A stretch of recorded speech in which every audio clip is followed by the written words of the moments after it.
Bismillahirrahmanirrahim. Assalamualaikum warahmatullahi wabarakatuh.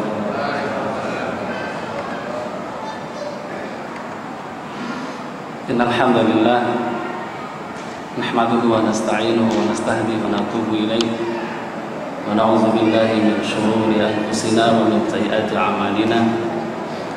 Man yahdihillahu fala mudilla lahu wa man yudlil falan tajida lahu waliyya mursyida. Asyhadu an la ilaha illallah wahdahu wa asyhadu anna Muhammadan 'abduhu wa rasuluhu wa la nabiyya ba'dahu. Allahumma shalli wa sallim ala hadzal nabiyil karim Muhammadin wa ala alihi wa sahbihi ajma'in. Alhamdulillah, bersyukur pada Allah Subhanahu wa taala. Allah pilih kita dari sekian hambanya untuk dapat melakukan ibadah salat maghrib secara berjamaah di masjid yang sama-sama kita cintai. Salam dan salam semoga tercurahkan pada baginda Rasulullah Muhammad SAW. Sebelumnya saya mohon maaf yang sebesar-besarnya kalau nanti materinya kurang memuaskan, karena sebagai badal, dan ini materi yang pernah sampaikan di pabriknya Pak Ferry Zakaria di Lewinanggun. Saya akan mengangkat tema tentang keluarga Qurani. Bapak Ibu yang dimuliakan Allah Subhanahu wa taala, kita semua menginginkan sukses, kan? Nah, macam-macam orang mendefinisikan sukses itu.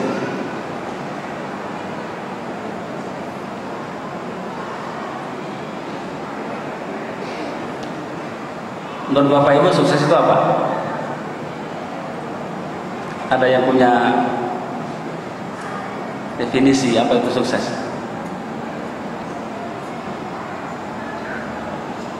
Apa itu hidup sukses menurut pandangan Anda? Pak, apa itu sukses? Apa itu sukses? Mana Pak Eko? Ini jawaban yang paling tepat nih. Iya. Sukses itu menurut saya bukannya seperti ini, punya uang, sukses. Sebagian orang ya mengartikan sukses ya ini, kalau punya duit sukses. Tapi menurut saya ini belum. Kalaupun ada mengatakan sukses, bolehlah. Tapi sukses yang sukses yang tidak, maksud saya semu. Masanya itu tidak lama. Ini orang sukses, wah hebat, tidak bisa dihitung lagi duitnya. Walaupun tidak bisa dihitung lagi duitnya, ya suatu saat akan terjadi seperti ini. Ya, mungkin saja di dunia, nggak ada jaminan. Jadi itu kesuksesan yang semu. Atau ini orang sukses, punya rumah 10 di kota wisata, 10 lagi di Pondok Indah, ada kolam renangnya masing-masing. Apa ini sukses? Menurut saya bukan. Karena ini juga kita nikmatinya nggak lama, semu juga. Ini ada resiko juga, ada resiko. Kalau kebakaran ya sudah, berarti sudah tidak sukses lagi, berarti kan? Berarti dia ada kemungkinan masih bisa gagal lagi. Bisa begini kalau ada gempa bumi apalagi. Jadi itu bukan kesuksesan yang sebenarnya. Atau ini orang sukses, Jaguar, mobil mewah. Kalau ini pun tidak membuat kebahagiaan. Kalau lagi pas musim hujan, gua ke Jakarta bisa begini. sedih, stres, mobilnya kena ya, banjir.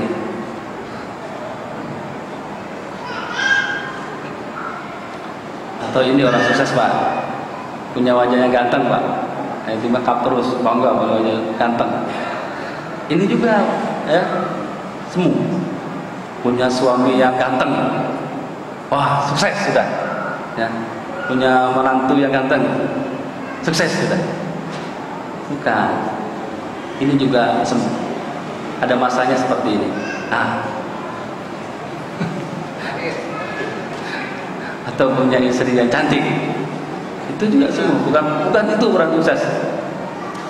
Nanti lama-lama kalau istri cantik akan gini juga, tuh. Jadi kesuksesan itu adalah kesuksesan yang bukan yang hakiki. Kesuksesan yang hakiki adalah tadi yang disebutkan oleh akhirat dalam surah Al-Imran, faman zuhziha 'anil nar wa udkhilal jannah faqad faz. Faz itu beruntung atau berhasil, sukses. Jadi apa? Terminologi sukses dalam Al-Quran adalah faman zuhziha 'anil nar, siapa yang Allah bebaskan dari neraka, ya, Allah selamatkan dari neraka, wa udkhilal jannah, dan dimasukkan ke dalam surga, faqad faz. Nah, itulah yang sukses sebenarnya. Nah, itulah baru sukses. Nah, sekarang bagaimana supaya keluarga kita juga mendapatkan kesuksesan yang sama, bukan hanya kita sendiri. Ada apa ya?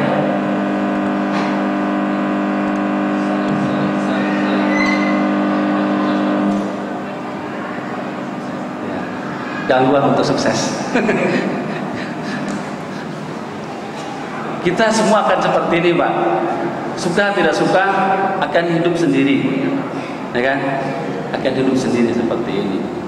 Lalu di mana tadi mobil yang mewah, rumah yang indah, istri yang cantik, uang yang banyak? Bisakah ya menjadi temannya nanti di alam barzakh? Nah, jadi itu ternyata bukan kesuksesan, karena tidak bisa membawa kebahagiaan, tidak bisa membawa ketenangan sampai di alam lain. Kita akan seperti ini, ya.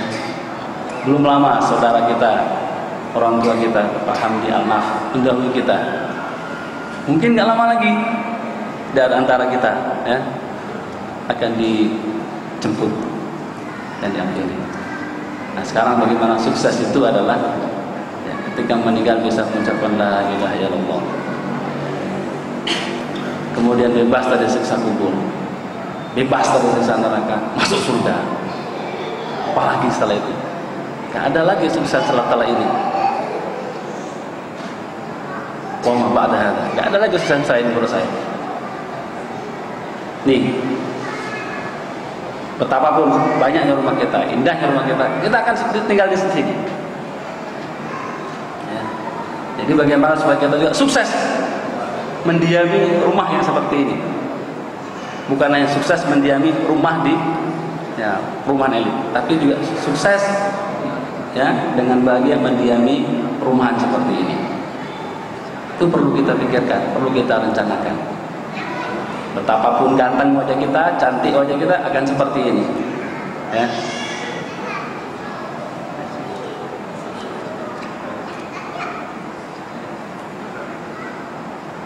Wa mal hayatud dunya illa la'ibun wa lahu. Tidaklah kehidupan dunia itu hanya permainan dan ya senda gurau saja, menipu.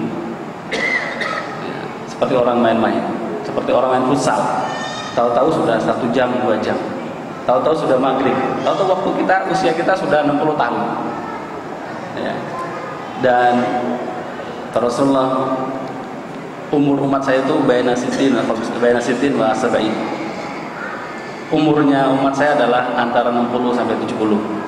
Ya kalau sudah mendekati angka itu ya siap-siap berarti.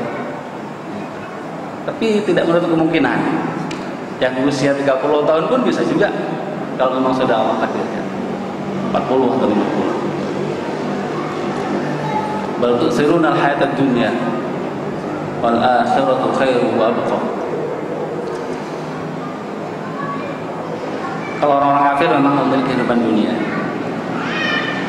Kehidupan akhirat adalah lebih baik dan lebih kekal. Itu surah Al-A'la. Bal tu'siruna al-hayatad dunya. Nah, kita jangan sampai seperti orang-orang kafir yang tu'siruna al-hayatad dunya. Yang apa? Yang memilih mengutamakan kehidupan dunia. Padahal wal akhiratu khairu wa abqa. Padahal akhirat itu lebih baik dan lebih kekal.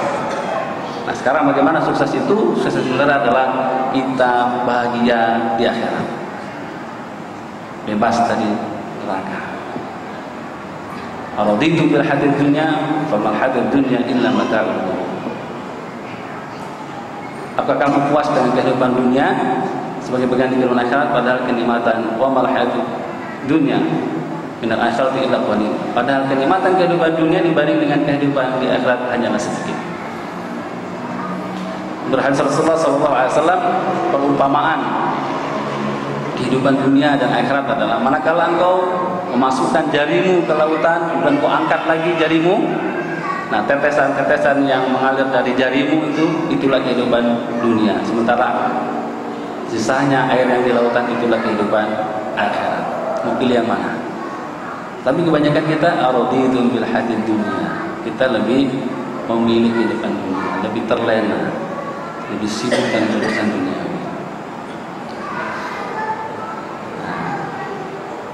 Tidak ada salahnya kita selalu merenungkan siapa kita sebenarnya, dari mana asal kita dan mau kemana. Ini perjalanan kehidupan ini sudah pasti, suka tidak suka. Ini peta hidup, alam roh, lauh mahfuz, ya. Alam rahim.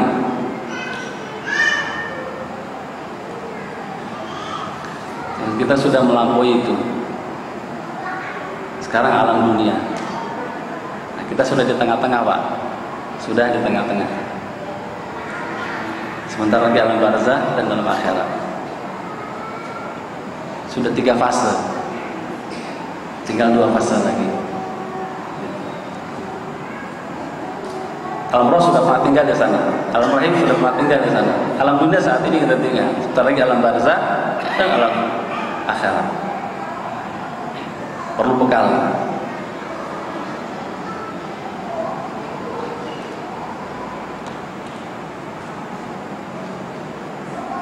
Karena waktunya singkat, kita cepat-cepat aja. Oleh karena itu, kita jangan sampai salah milih, salah jalan, salah menentukan, dan salah mengukur, dan salah mengartikan arti kesuksesan. Kadang-kadang seperti ini, Pak. Kadang-kadang seperti ini. Kita harus pandai memilih. Mau pilih yang mana? Kanan atau kiri? Kadang-kadang neraka itu menipu. Sebelah kanan kayaknya indah, ya, membahagiakan, menyenangkan, mengasihkan, tapi sebenarnya ujungnya neraka. Ya. Jangan tertipu. Kita harus pandai memilih. Kalau yang dipilih sebelah kanan, ya, oh ini nggak ada suaranya ya. Ini saya dapat film dari Saudi tentang ya ilustrasi di neraka itu seperti apa. Jadi masya Allah neraka itu menurut sebuah hadis panasnya adalah panas neraka itu, yang penciptaan neraka jahanam itu. Uqida ala nari jahannam al-fusan. Pertama neraka itu Allah bakar selama 1000 tahun. Ketika Allah bakar selama 1000 tahun, neraka itu warnanya merah. Setelah merah, Allah bakar lagi 1000 tahun kemudian. Setelah Allah bakar 1000 tahun yang kedua, warnanya menjadi fabyadad, menjadi warna putih. Nah, tapi tidak cukup di situ. Allah bakar lagi neraka 1000 tahun kemudian, yang ketiga kali. Dan hasilnya setelah 3000 kemudian, neraka itu warnanya muslimah sauda, warnanya hitam. itu hasil terakhir kondisi neraka. Itu sangat panas sekali.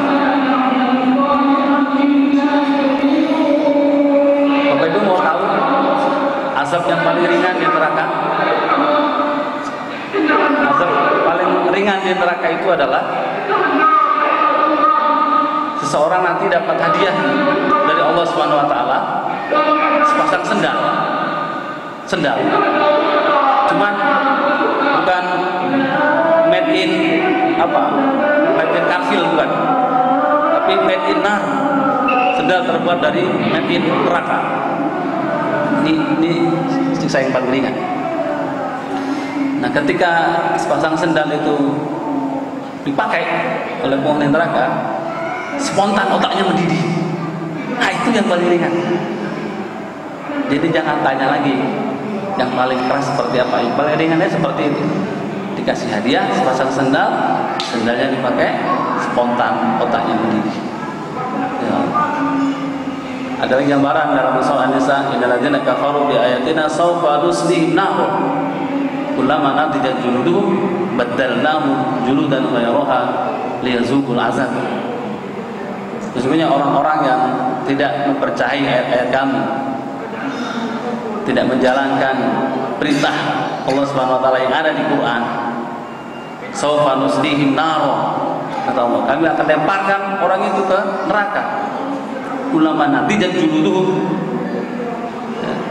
kami lemparkan ke neraka, kemudian kami kuliti orang itu,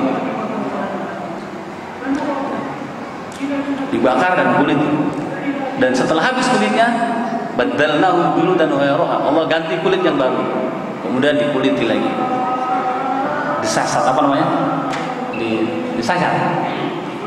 Gambarannya seperti itu. Ya. Dan tadi pagi waktu subuh saya baca ayat inna syajarataz zakum. Di neraka juga ada buah, tapi bukan buah anggur, bukan buah mangga. Atau yang biasanya kita suka buah apa? Buah pir, buah durian, bukan. Buah di neraka itu adalah zakum, namanya zakum. Bapak jangan tanya di dunia, nggak ada yang jualan itu, adanya di neraka. Ya. Inna syajarun takhruju fi aslil jahim. Buah zakum ini muncul dari pohon yang ditanam di keraknya neraka. Tal'uha ka'annahu ru'usus syayatin.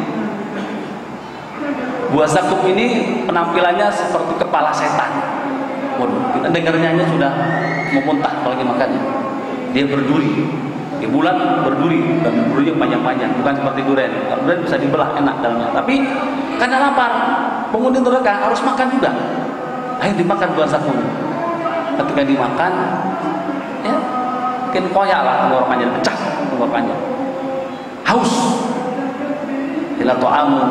Benar dalam surah itu, laisa ta'amun illa min ghislin. Ada minuman juga di neraka, tapi minuman itu hamim wa ghassaqa. Minuman di neraka itu hamim, panas dan bernanah. Tapi karena haus, harus minum karena disiksa terus-menerus. Akhirnya diminum juga air panas dan bernanah itu. Hamim wa ghassaqa. Dan ketika diminum air hamim wa ghassaqa itu pecah tenggorokannya dan meletus perutnya. Ya, itu. Dan banyak sekali gambaran-gambaran ya di neraka. Ada nanti yang lidahnya dipotong-potong karena suka mencaci orang lain dan suka menghibah orang lain, memfitnah orang lain, seperti ini. Banyak. Tinggal kita buka di hadis, banyak sekali gambaran-gambaran itu. Nah, sekarang surga. Jangan salah pilih, Pak. Kadang-kadang ya, surga itu lihatnya jalannya rusak, tapi sebenarnya itu mengantarkan ke surga. Tempat khusus yang dipenuhi dengan pepohonan yang lebat dan indah. Ada dalam surah Al-Baqarah, "Wabasyiril ladzina amanu wa 'amilus shalihati lahum jannatin tajri min tahtihal anhar." Sampaikanlah berita gembira kepada orang-orang yang beriman dan berbuat baik, bahwa bagi mereka disediakan surga-surga yang mengalir di bawahnya sungai-sungai. Setiap mereka diberi rezeki buah-buah dalam surga tersebut. Mereka mengatakan, Hadzal ladzi ruzqna min qabl. Kok buah ini atau makanannya sama seperti yang kita makan di dunia dulu? Ya, memang begitu. Menurut Al-Qur'an, jadi makanan di surga, buah di surga itu yang enggak jauh beda dengan yang kita nikmati waktu di dunia. Qalu hadzal ladzi ruzqna min qabl utubi mutasyabiha walau fi azwajin mutahharah wa fiha khalidun. Mereka diberi buah-buahan yang serupa dan untuk mereka di dalamnya ada istri-istri yang suci. Ya. Nanti penghuni surga yang laki-laki akan memberi istri 70 dan semuanya perawan. Sahabat pernah kaget ketika Rasulullah menyampaikan, kok banyak betul 70. Anak jenah dia begitu ya Rasulullah, maka kita sanggup. Kata Rasulullah, setiap laki-laki Allah berikan kekuatan 100. Dan banyak lagi. Ini panggilan di surga, tempatnya indah dan seterusnya. Dalam surah As-Sajdah yang kita sering dengar setiap subuh Jumat ya. Fala ta'lamu nafsum ma ukhfiya lahum min qurrati a'yun jazaa'an bima kanu ya'malun. Tak seorang pun mengetahui berbagai nikmat yang menanti, yang indah dipandang sebagai balasan bagi mereka atas apa yang mereka kerjakan. Jadi benar-benar tidak tergambar betapa enaknya nanti di surga itu. Kata Rasulullah, kenikmatan di surga itu ya melebihi apa yang pernah kita bayangkan dan pernah kita lihat dan pernah kita dengar. Itu menurut sabda Rasulullah SAW. Surga adalah tempat di akhirat yang penuh dengan kebahagiaan dan berbagai kenikmatan yang belum pernah terlihat oleh mata, belum pernah didengar oleh telinga, dan belum pernah tergoresi dalam hati yang disediakan oleh Allah Subhanahu wa taala untuk manusia yang beriman dan bertakwa. Seperti itu. Mala ainun ra'at, mala uzunun sami'at. Jadi belum apa pernah kita bayangkan apa yang paling enak? Makanan apa yang paling kita pernah paling enak itu? Yang paling enak menurut kita apa? Durian. Oh, itu lebih enak daripada durian gitu. Nah, kita pernah melihat apa yang indah? Nah, surga itu lebih indah dari pernah kita lihat di dunia. Insyaallah. Berapa kenikmatan? Kenikmatan pakaian, sutra. Bagi laki-laki nanti yang di surga boleh pakai sutra. Saat ini nggak boleh. Sabar Pak ya. Nanti kita pakai sutra di akhirat di surga insyaallah. Kanan minuman, pasangan hidup, pelayan. Setiap penghuni surga akan mendapat pelayan dari Allah Subhanahu wa taala. Wildanun mukhalladun yatufu alaihim. Yatufu alaihim wildanun mukhalladun. Setiap penghuni surga akan Allah beri pelayan, ya remaja, wildan mukhalladun, siap untuk melayani apa keinginan penghuni surga. Lahum ma yasha'una fiha. Apapun yang diinginkan penghuni surga langsung tersedia. Bahkan belum terucap keinginan itu sudah Allah siapkan. Bahkan buah di surga itu menurut surah Al-Haqqah, utufuha daniyah. Mau buah enggak perlu manjat-manjat pohon. Buahnya dipanggil datang sendiri, turun sendiri buahnya. Subhanallah. Utufuha dani.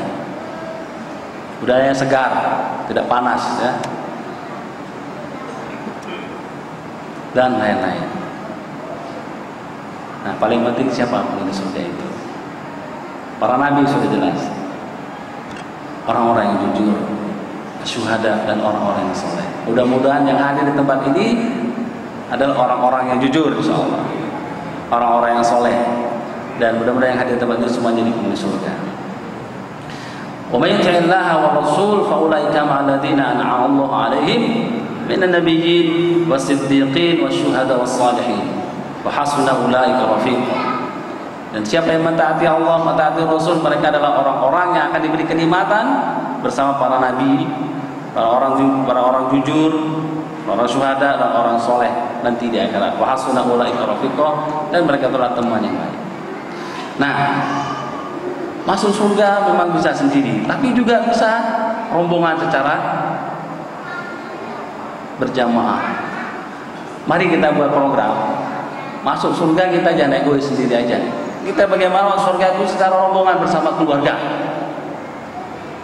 Nah, ada surga yang bisa dimasuki secara rombongan. Namanya di Al-Quran itu surga Aden. Jannatu Adnin tajri wa man salaha alaihim min abaihim wa azwajihim wa dzurriyyatihim min surga. Surga Aden mereka adalah surga yang dimasuki bersama-sama Dan orang-orang yang soleh diantaranya bapak-bapak, istri-istri dan anak-anak, cucu-cucu mereka. Wa man salaha min abaihim wa azwajihim wa dzurriyyatihim. Jadi buat apa? Bersama itu bukan hanya wisata ke Bali, wisata ke Singapura, wisata ke Ancol, wisata ke tempat-tempat lain. Tapi mari kita juga buat program bersama, ya, rombongan ke surga. Itu perlu di manage, perlu ada program. Jannatu 'adnin yadkhulunaha wa man salaha min abaihim wa azwajihim wa dzurriyyatihim wal malaikatu yadkhuluna 'alaihim min kulli bab salamun 'alaikum bima sabartum fa ni'ma 'uqbad dar. Ya. Selamat datang bagi kalian karena dulu kalian sabar. Bima sabartum fa ni'ma 'uqbad dar. Dan inilah sebaik-baiknya tempat tinggal. Surah Ar-Ra'd. Ya. Untuk itu perlu Pak kita manage Pak keluarga itu Pak. Mulailah kita buat program keluarga itu dari maghrib sampai isya minimal. Kalau kita ingin masuk sudah sama-sama, ya kita buat program dari maghrib sampai isya itu sudah untuk Allah Subhanahu Wa Taala, untuk ibadah. Tidak ada lagi yang menyalakan TV. Maghrib saatnya kita sujud pada Allah Subhanahu Wa Taala, ajak istri dan keluarga beribadah. Setelah itu tilawah, baca Quran bersama atau zikir bersama, maksurat atau apa. Ada tausiah, ada nasihat di situ sampai isya. Itu saja setiap hari. Nah, kenapa kadang-kadang anak lebih ya sebentar-bentar suka dengan TV? Ya, karena kita pulang kerja buka TV, bangun tidur buka TV, pulang dari pergi buka TV. Nah, kita coba buat program seperti itu. Dari maghrib sampai isya matikan TV, tidak ada yang nyalakan TV. Keluarga Quran, keluarga Islam, tidak ada yang menyanyiakan waktu yang sangat bagus untuk mengecas iman, meningkatkan ruhiyah, saling koreksi bacaan dan ada nasihat di situ. Nah, ini nggak baik, terusnya istriku ini nggak baik dan seterusnya, ada nasihat. Dan bila perlu buat program Quran bagaimana ada di antara keluarga itu ada yang hafiz Quran, ada yang hafiz Quran. Kenapa? Karena itu bisa membantu meringankan siksa kita, bahkan bisa memberi syafaat. Salah satu hadis an Sahal bin Mu'adz bin Anas al-Juhani an-Nabihi anna Rasulullah sallallahu alaihi wasallam qala man qara'a al-Qur'an wa 'amila bima fi albasa walidahu yaumil qiyamah tajan dawahu ahsana min adha'i syamsi fi wajhi dunya wa kanat fi fama zalukum bila di'amin nabi. Ada hadis sahih al-Islam. Siapa yang baca Al-Qur'an dan mengamalkan isinya, nah qara'a di sini ada yang menafsirkan atau mensyarahkan hafiz Quran. Tapi ada yang tidak mensyarahkan, ya baca saja. Anak itu pandai baca Al-Quran, mengamalkan isinya, nanti orang tuanya akan Allah muliakan dengan dipakaikan mahkota. Mahkota itu bersinar-sinar melebihi sinarnya matahari di dunia. Itu baru orang tua yang akan muliakan seperti itu. Nah, bagaimana dengan anak yang bersangkutan? Insya Allah. Jadi sekarang bagaimana supaya kita punya anak juga sama juga soleh dengan kita. Bahkan misalnya besar lebih soleh. Kita punya anak bagaimana dihafalannya lebih banyak justru daripada kita. Dalam sebuah hadis kalau ada anak hafiz Quran, dia bisa menyelamatkan 10 orang keluarga yang semestinya 10 orang ini menjadi penghuni neraka. Ya Allah. Kalau yang mujahid banyak lagi. Kalau mujahid itu 70 anggota keluarga yang mestinya masuk neraka bisa diselamatkan dengan seorang mujahid dan dia mati syahid. Jangan sampai seperti ini, nauzubillah. Ini terjadi di zaman yang kita saat ini kita hidup.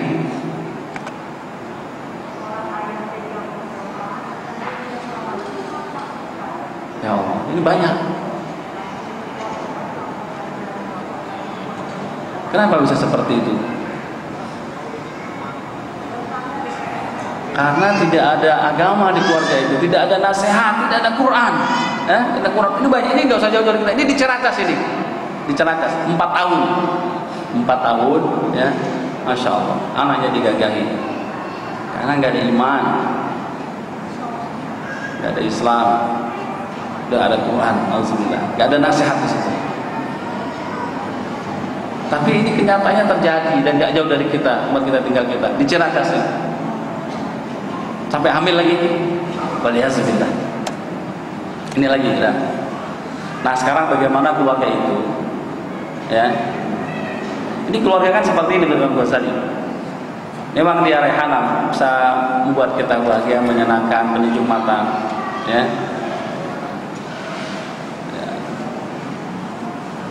Atau sebagai syarik. Syarik itu adalah sebagai teman, bekerja sama untuk sama-sama bisa masuk dalam surga. Dan auzubillah yang ketiga jadi adu, jadi musuh. Inna min amwalikum wa auladikum aduwwan lakum. Nah, kita buat orang bagaimana keluarga itu bisa mendukung visi misi kita, sama-sama bisa terbebaskan dari api neraka dan masuk ke dalam surga Allah Subhanahu wa taala. Wal yakhshal ladzina law taraku min khalqihim dzurriyyatan di'afan khafu 'alaihim falyattaqullaha wal yaqulu qawlan sadida. Tidaklah kita takut meninggalkan generasi di belakang kita orang yang lemah, generasi yang lemah, anak-anak yang lemah. Ya. Khaufu 'alaihim falyattaqullaha wal yaqulu qawlan sadida. Dan kita bertakwalah kepada Allah dan wal yaqulu qawlan sadida, dan kita berucap-ucap yang baik, nasihat-nasihat yang baik pada anak-anak kita. Yang sampai seperti ini, fa khalafa min ba'dihim khalfun adaa'us shalah wattabu'u syahawat fasawfa yalqawna ghayya. Ya. Biasanya dimulai dari sholat. Kalau sholat sudah tidak diperhatikan di keluarga itu merentet itu sampai kemana-mana. Jadi tolong dijaga sholat. Sholat itu dijaga. Istri kita bagaimana sholatnya, anak-anak kita bagaimana sholatnya. Apakah mereka melakukan sholat atau sudah melakukan sholat tepat waktu? Kalau sudah tahu apakah di masjid secara berjamaah kalau ada laki-laki, itu harus kontrol. Karena dimulai dari sholat. Inna sholat tanha 'anil fahsya'i wal munkar. Karena sholat itu dapat mencegah perbuatan keji dan munkar.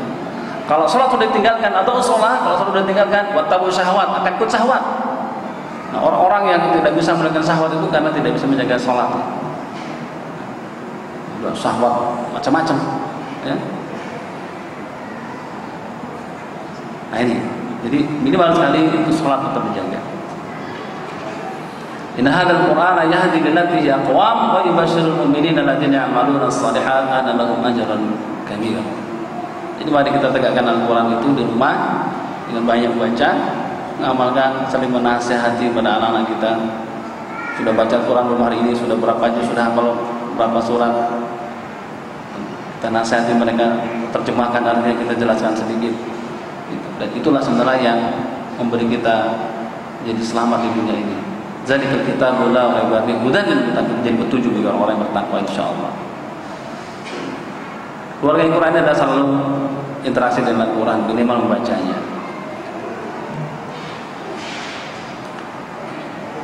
Dan yang penting, selain kita action untuk buat program di rumah itu ada baca Quran, ada nasihat, ada tausiah, ya, ada contoh, ada model, doakan.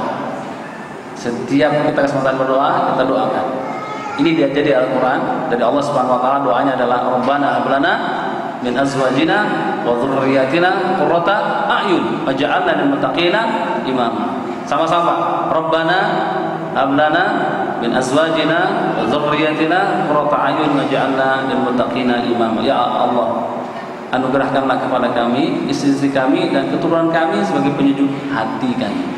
Dan jadikanlah kami imam bagi orang-orang yang bertakwa, pemimpin orang-orang yang bertakwa, pemimpin orang-orang yang baik.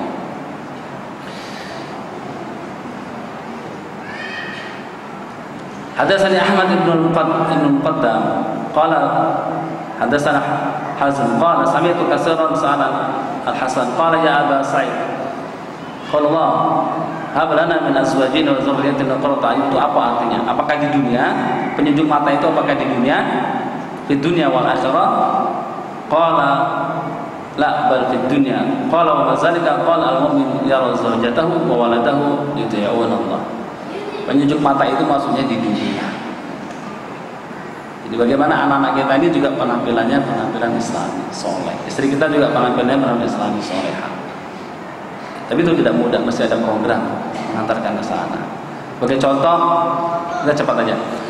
Ini keluarga yang sukses menurut saya. Bapaknya sibuk, tapi juga masih sempat mendidik anak-anaknya sehingga menjadi semuanya hafiz Quran. Ibunya juga sibuk, tapi juga bisa program itu berjalan sehingga 10 anaknya nggak ada yang nggak hafiz Quran. Ini pernah datang ke sini di Fajar Hidayah, tapi nggak pernah ceramah sini belum. Pak Mutamimul Ula, 10 anaknya semuanya habis Quran. Subhanallah, itu programnya bagus banget itu di rumah itu. Jadi kapan ada tilawah, kapan ada menerjemahkan Quran, ya, seperti itu. Masya Allah. Dan kalau ada anak-anak kita yang hafal Quran, tadi saya bilang, bukan hanya untuk di dunia, bukan hanya di akhirat, Pak. Di dunia, menurut salah satu rektor ya, JIN yang ada di Malang, ternyata anak-anak yang nilainya IPK tinggi itu mereka yang hafalan Qurannya banyak. Yang habis Quran itu ternyata juga cerdas. Jadi kalau ingin anak kita cerdas, suruh hafalin Quran, insya Allah. Dan rata-rata pengalaman teman-teman saya juga, yang anaknya habis Quran itu di kelasnya juga ranking atau kuliah ranking. Ya. Dan ketika kita bisa menjadi hafiz Quran atau anak kita langsung jadi keluarga Allah Subhanahu wa taala. Innalillahi ahlina minan nas qaulu man hum ya Rasulullah qala ahlul Quran. Allah punya keluarga di kalangan manusia. Ada sahabat yang bertanya, siapa mereka? Ahlul Quran. Keluarga yang hafal Quran dan menjadi keluarga Allah Subhanahu wa taala, dikasih Allah Subhanahu wa taala. Ini ada film, Pak. Mudah-mudahan bisa menjadi. Ini bapak, anaknya lagi main game. Bisa terasa nggak suaranya? Nah, waktu sholat sudah tiba, sudah azan. Sudahlah kamu sebentar, tinggalkan game itu. Bisa dikatakan suaranya? Kata anaknya, udah bapak aja yang ke masjid. Bapak kan sudah tua katanya. Ntar sama main game sebentar lagi katanya. Tiba-tiba apa? Tegang main game.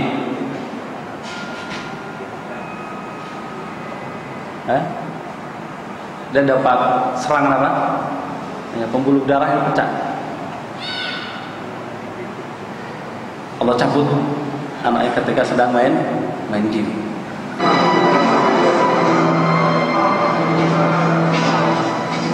Sudah kadang tahu. Jadi memang kita orang tua itu harus kekeh. Apalagi dia sudah usia di atas 10 tahun, boleh dipukul kalau dia tidak sholat. Sholat tak gitu. Nah, boleh dipukul. Nah, sekarang ya hilang, kebahagiaan anaknya hilang. Dan dia ketika meninggal itu ya tidak dalam melaksanakan perintah Allah Subhanahu wa taala, tapi justru melalaikan perintah Allah Subhanahu wa taala. Kita tidak pernah tahu kapan ajal kita akan dijemput. Kita harus selalu bilang ke anak-anak kita, orang istri kita, keluarga kita harus siap apapun Allah menjemput kita. Ini contoh. Sedang main bola pun Allah tetap mudah untuk mengambil nyawa seorang. Malaikat tidak sulit. Coba dilihat itu, sedang menerima bola atau dicabut oleh malaikat Israel. Nah ini sedang main bola, gitu. Makanya kita jadi setiap saat itu harus merasa ya, ready, siap. Lagi menerima bola,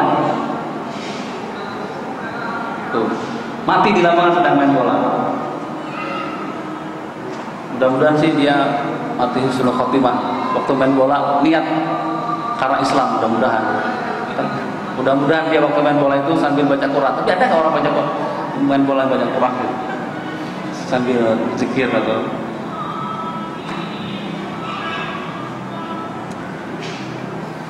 ya. Ini sedang mencandai istrinya. Istrinya pulang dari belanja, mungkin dari pasar pocong mungkin. Ini mau candain ini, mau dicandain, dikagetin, ya. Bisa keras sedikit sama Majid. Istrinya nelpon begitu, pakai topeng juga suaminya. Bisa keras sedikit dong. Nah, canda. Niatnya sih untuk membuat senang-senang. Tapi apa yang terjadi kalau memang sudah menjadi saja? Tidak ada yang tahu ada ungkapan apa.